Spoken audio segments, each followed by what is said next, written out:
Hello and welcome to Psychology in Seattle. I'm your host, Kirk Honda, professor and licensed therapist. It's just me today. I thought I would do an episode on choosing a career in psychology or psychotherapy and applying to graduate training programs.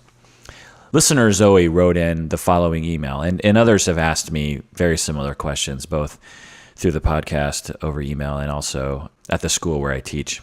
So her email goes like this, and I'm skipping over the parts where she talks glowingly about the email and about me, of course, so I won't go into that, but just let it be known that listener Zoe loves me and the podcast. Okay, I quote, "As I progress through the stages of preparing to apply, I find myself very afraid and discouraged.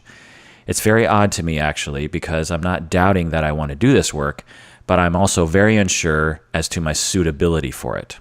I worry that I'm not capable of handling the emotional stress of other people and their suffering. I keep putting off the application process, thinking that I need to be more mature. I just graduated from college, I'm 22. But then I reproach myself a little for stalling and not moving forward in my life where I could."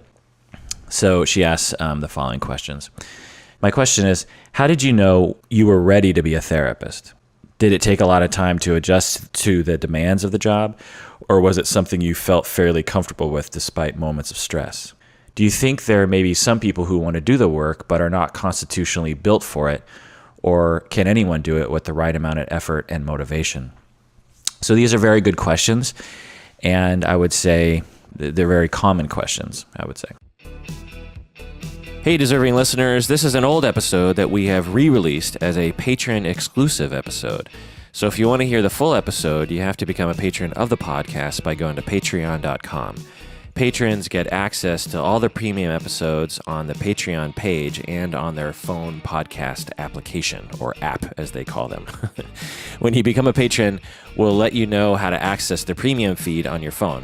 And remember that 20% of your monthly pledge goes towards various charities that we support.